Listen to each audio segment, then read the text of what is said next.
My naam is Sebo Jelis en ek hou skool in Brabazal by 'n sekondêre skool. En met my vandag het ek my kollega meneer Besuiden nou, asook ek van ons graad 11 leerders die ontvang en sien dan Matusi.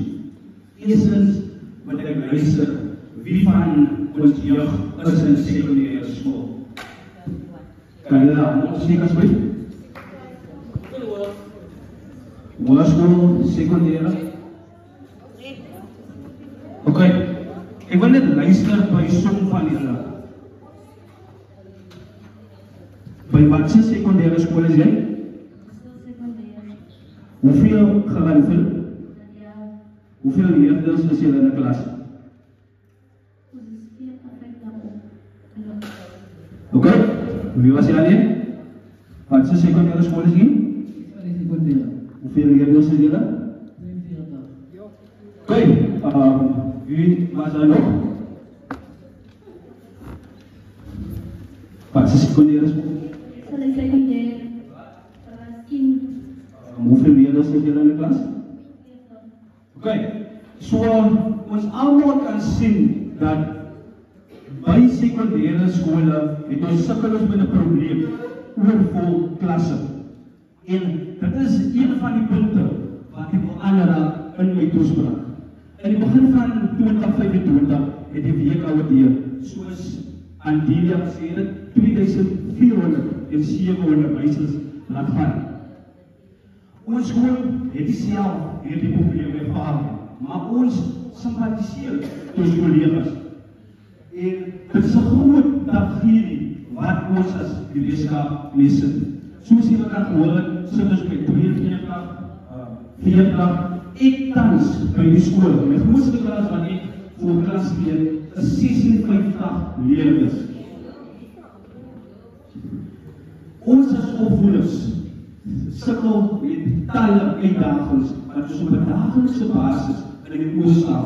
Soos byvoorbeeld oorvolklasse, die aanpak van leerders wat in moeilike omstandighede by die skool moet wees, soos byvoorbeeld armoede.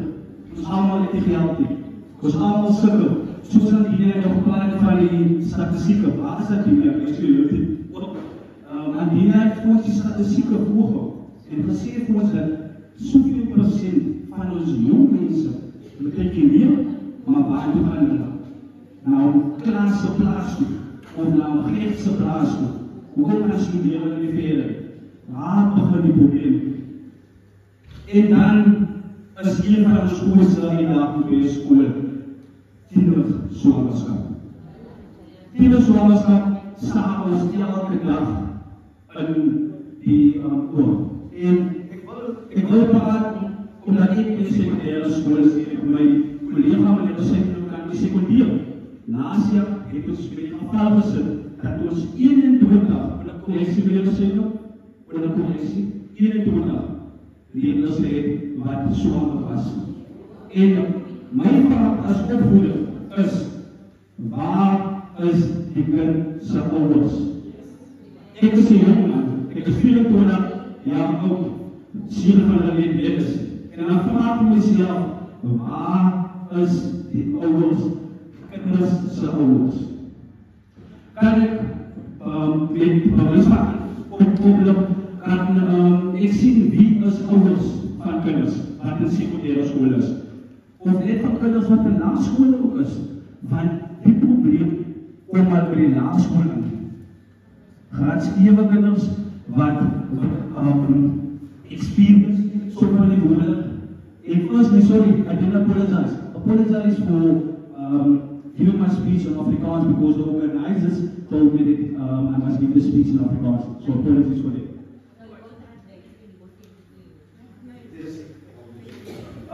So hier is ouers wat met kinders in die sekondêre skole sit. So die eerste uitdaging wat ek wil aanraak is oorvolklasse, soos gewone 40.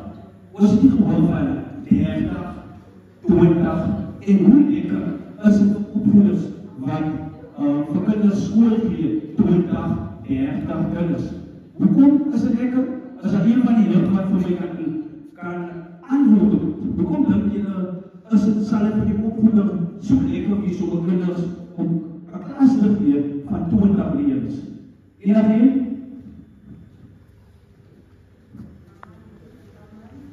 Eintlik wil ek nie, maar u kan vir my antwoord.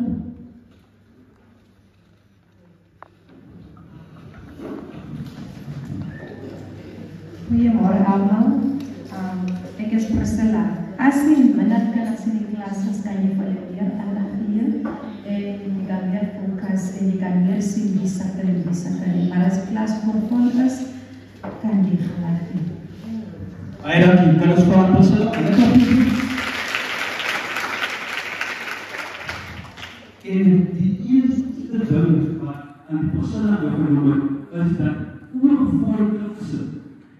'n opvoeder kan nie individueel met 'n leerder werk nie. En dit is waar ons leerders sukkel. Piet kort hier meer aandag as Sandy. Maar nou sien klas so vol dat meneer Jennis kan nie by die kom.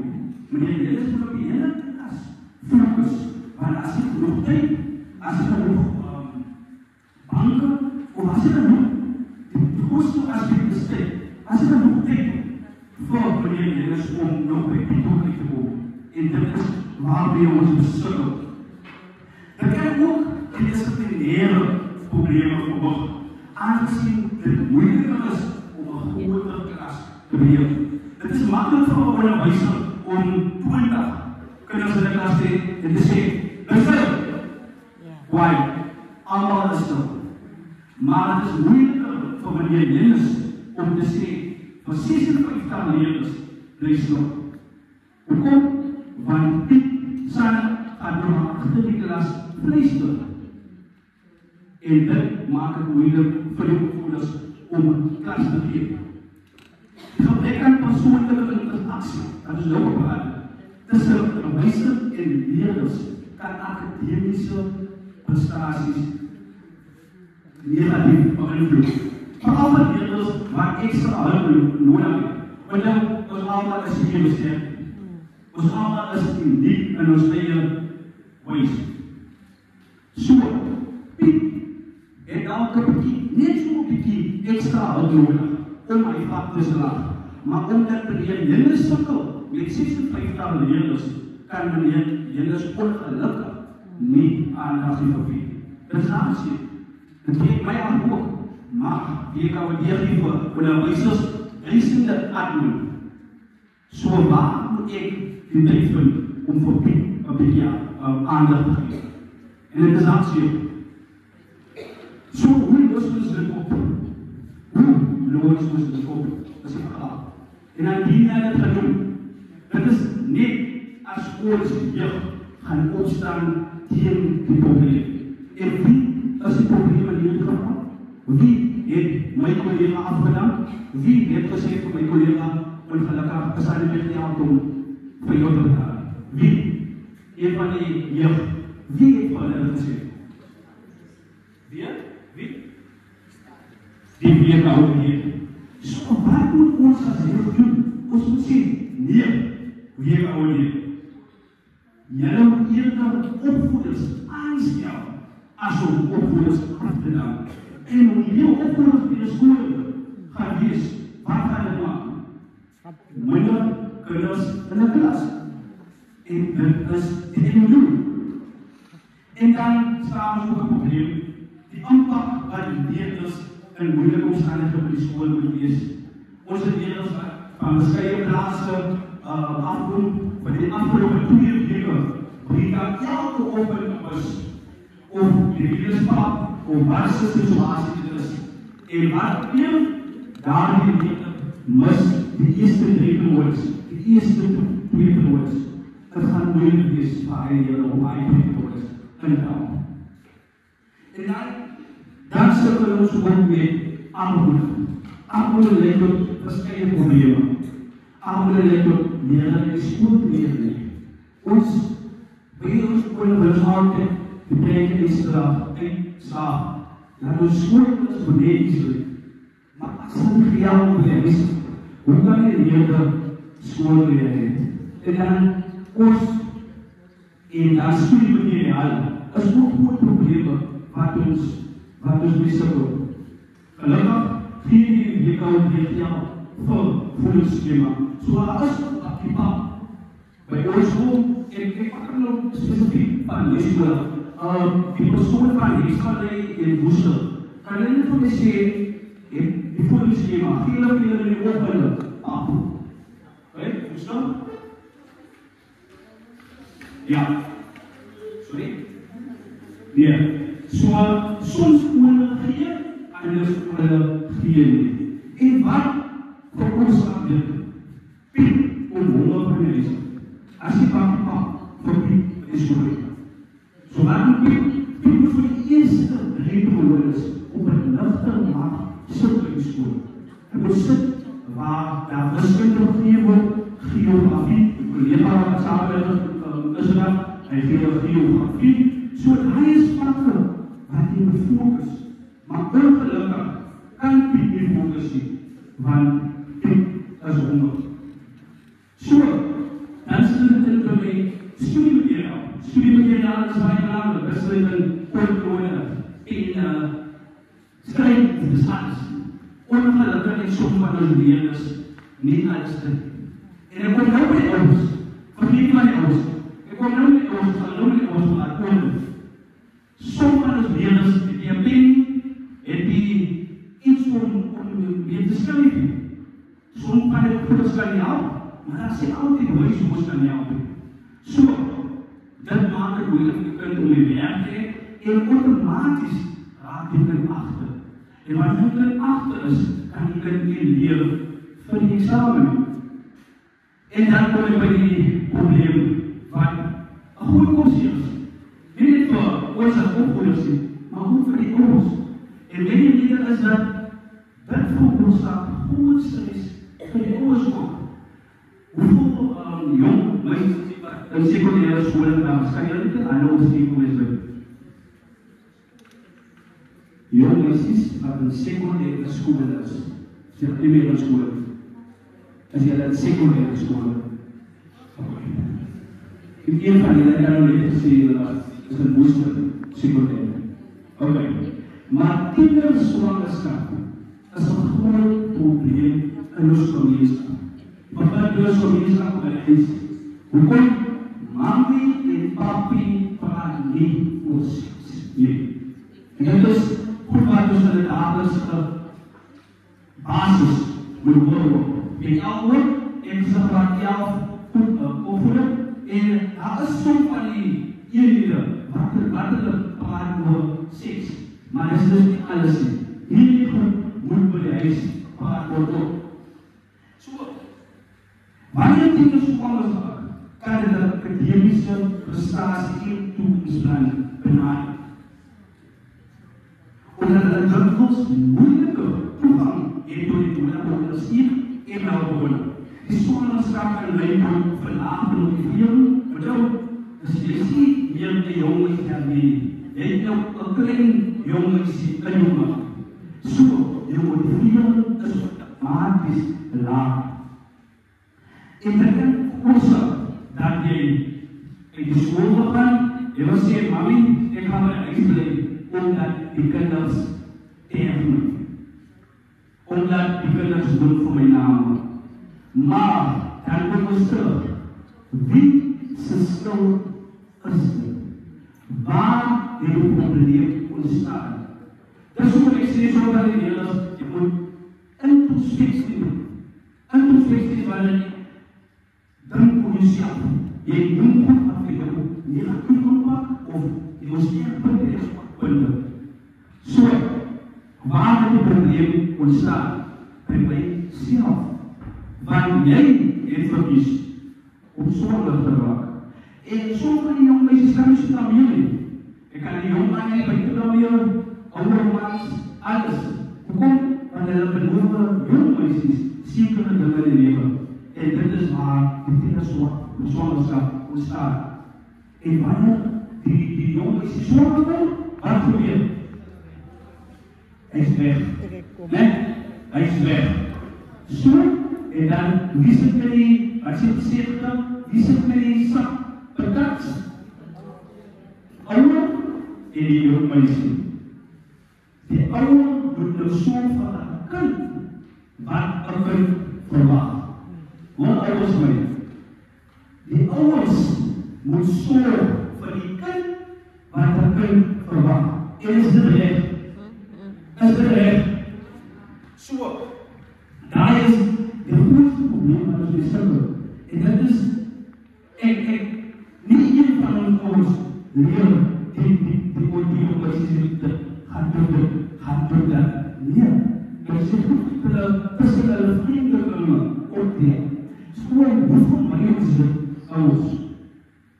Praat saam met jou dochter, nou, praat saam met haar. Sê vir doen jou vriende dit is so jy. Ons allemaal experience of jy wil toes. Hoe voel jy as jy alcohol gebruik, hoe voel jy as jy sigarette gebruik, en alles dit. Maar dit is die ouers doel om haar op te praat. Al die boekenoemde wat ek nou gepraat is uitdagings wat ons as opvoeders op 'n daaglikse basis lees. Elke dag staan ons in die probleme in die oog. Daar is ander wat ek nie genoem het, maar die laaste een wat ek wil aanraak is dissipline. Dissipline is 'n groot probleem in sekondêre skole. Hoekom? Ek is 24 jaar oud. 24 jaar oud, ek leer as spesiale ouderdom. Jou ma is 2 jaar ouder. By die huis kan jy saam met jou ma praat soos wat jy wil.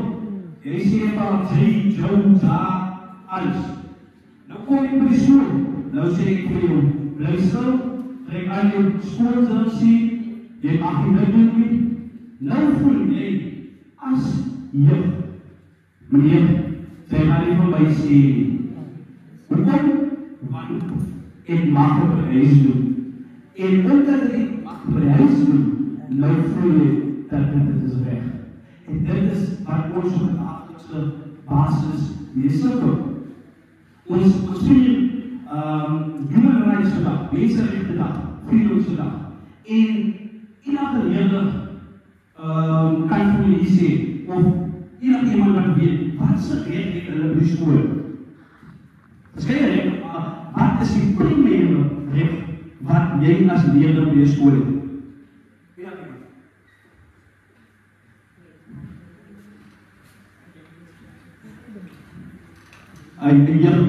Die jeug is baie skaam. Ek sal saam met julle alle onderwysers moet in kontak tree, want dit is wat by julle gepraat word. Wat se reg het jy as leerder by die skool? Sal hulle doen die reg tot basiese opvoeding. So, wanneer jy leerder is wat is die probleme op ons aan die klas, wat doen haar die leerder? Hy vat die reg van my, jou weg. En dit beteken dat hy jou reg skep. Jy as persoon, jy as jong dame, jong heer, jy het die reg tot basiese opvoeding.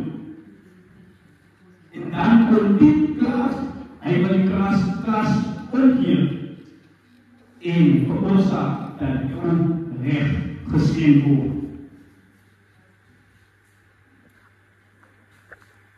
So, dan het vir ons die vraag of vir die jong mense steeds, waar begin respek en dissipline? By die huis. Staan jy vir my op en sê ek my, want jy kom baie excited vir my om dit is. By jou jaar. Eeuw waar. Baie dankie. Dit is, dit is nog nie klaar gepraat nie. So ek het baie lang toe, ek kan my ma. So, die reg of die respect en dissipline by jou moederhuis. As jou ma of jou pa nie vir jou respect geleer nie, gaan jy nie by die skool kom en respect toon.